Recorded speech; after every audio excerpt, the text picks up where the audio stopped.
everyone, my name is Ellie and in today's video I'm going to talk to you guys about how you can get an A or A star in A-level maths. So let me just place a huge disclaimer out there. I'm technically not qualified to film this video because I have not received a result for A-level maths because of course COVID-19 has cancelled my A-level maths exam.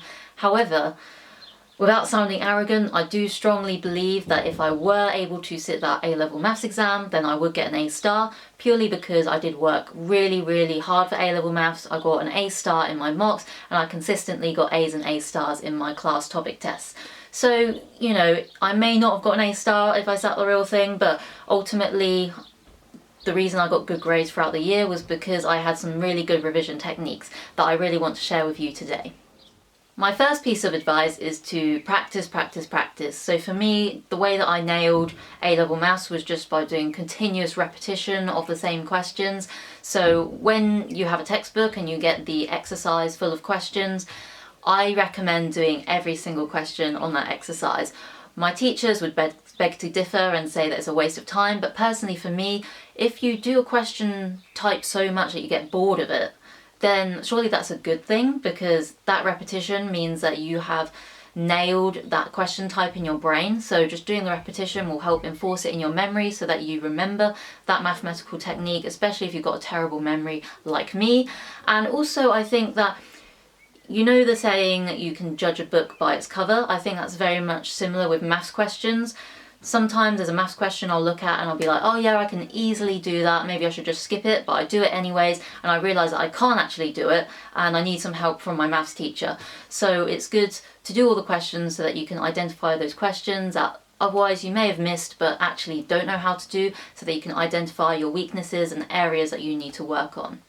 My other kind of point in the practice tip is to make sure that you purchase a few different textbooks. I know textbooks are very expensive, so don't buy brand new textbooks. Go on eBay, they are very reasonably priced on there, or you know, hunt through your teacher's shelves. They might have some other textbooks that you can use. Personally, I did Edexcel A-level maths.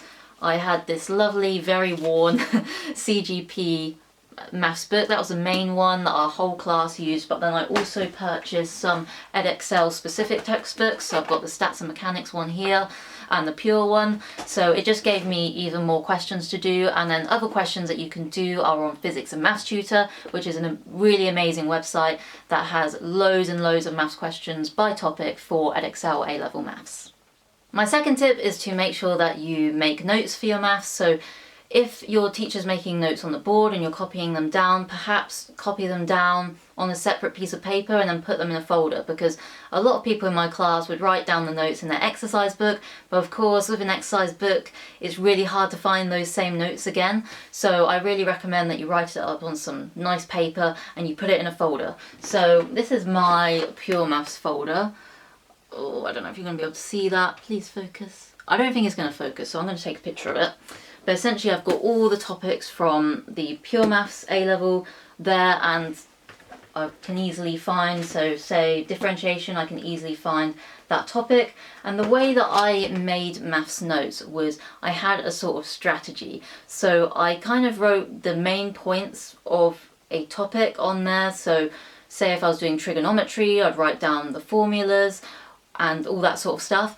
But then the actual notes part was I would do the exercise questions in the textbook for trigonometry, and any questions I got incorrect or I needed help with, I wrote down in my maths notes, because I think it is imperative for A-level maths to learn from your corrections. There's no point copying out a worked example from the textbook that you completely understand. You may as well identify the questions that you can't do or you got incorrect and work out how to do them, and then write them on a separate piece of paper, so that when you come to revise that topic again, instead of going through all the questions in the exercise again, you can just focus on the questions that you got wrong the previous time, if that makes sense. So I'll show you an example. I'll do it on a separate little video because the lighting here is not good. Hi everyone, Ellie here. I'm just going to quickly show you how I wrote my maths notes. So this is forces in Newton's law, and I got these two questions correct, but I got this question incorrect. So in my mind, I need to write that down so that I can identify where I went wrong so that I don't make the same mistake next time. So I rewrote it here, I wrote it word for word here, and drew out the diagram, and then for each part of the question, I worked examples and steps for how you do it so that I completely understood where I went wrong and how I can do better next time, so that when in the future I go back to revising forces in Newton's law, I don't have to do every single question. I can just do this particular question, of course covering up the worked examples, and see if I get it right that time. And then I would have learned from my mistakes and felt more confident that I could do that same question again in the real exam. Okay, and then the next thing I did, if we ever had like a formal assessment, then I would ask my teacher to photocopy the test so that any questions I got wrong, I could, instead of having to write it all out, I could just cut it out, stick it down, and then I could write down the corrections. So of course, on this occasion, I got this question wrong.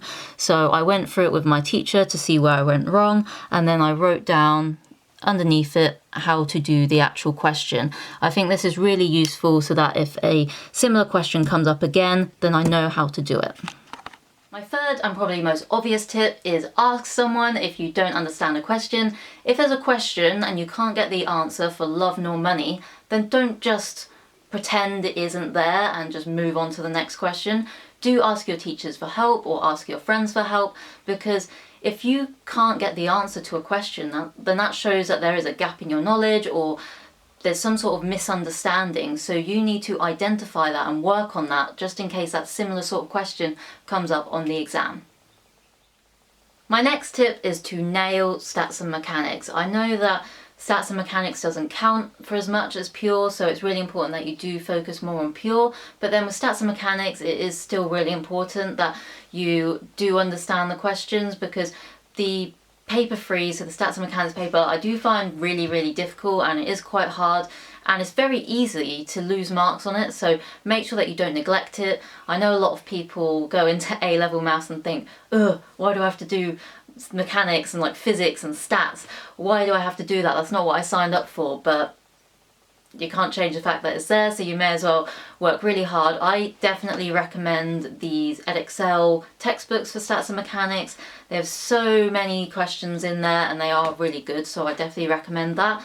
And I just really recommend also doing past paper questions, because I think, especially with statistics, the way they word the question is very convoluted and weird. So you need to kind of get in the mindset of understanding what they are asking for, and the more practice you can do, the better. My next tip is to make knowledge flashcards. So for each topic, tease out the most important pieces of information, the pieces of information that ideally you'd like to memorize, and then put them on a flashcard. So for example, with integration, I wrote down the integral of sin x, cos x, sec x, and tan x. And I think it's really important that you just learn that, because you know, my teacher would say, oh, you don't need to learn them because you can work it out and you can derive it. But honestly, in the middle of an exam, there's no way I'm going to be deriving the integral of tan x. That's just not going to happen. So if you memorize it, it does save you a lot of time. So do that and just write up some flashcards. So also I wrote down some formulas. So for trigonometry, I wrote down the addition formulas and whatnot. I know you can't see that because the focus is absolutely terrible, but I think the more you can memorize, the better, because it just makes you so much quicker in the actual exam. And the formula sheet does not have all the formulas on it, so make sure that you do memorize all the formulas that you think you will need. My next piece of advice is more based around how to prepare for your A-level maths exam. Of course, I only really started preparing for my A-level maths exam for a few weeks before isolation happened, and then the A-level exams were cancelled, but my intention was to do 2 or 3 Solomon papers a week. If you don't know what Solomon papers are, then they are A-level maths worksheets with hard A-level maths questions on it. So it's really good if you've kind of exhausted all the questions in your maths textbook, then doing the Solomon papers is really, really important. But do beware that the stats and mechanics Solomon papers are pretty useless because they have a lot of old spec questions on there that is not relevant to the new spec whatsoever. But I found the pure Solomon papers were really, really useful.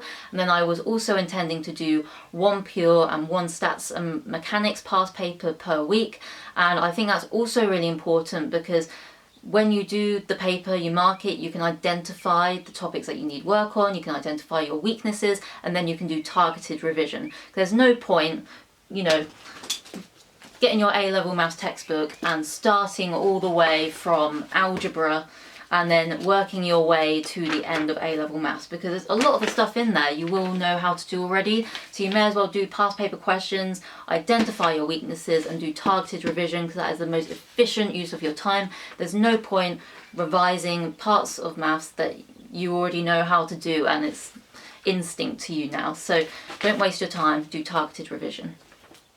Thank you everyone for watching this video. I really hope it helped you. If you have any more specific questions, please do leave them in the comments section down below. A-level maths is really difficult. It is so much work, but I think it's very rewarding as well, because once you can look at a maths question and know exactly what to do, that is like the best feeling ever. So keep at it, keep motivated, and yeah, I really hope this video helped you, and yeah, I'll see you in the next video. Make sure to like and subscribe, and please leave your video recommendations down below.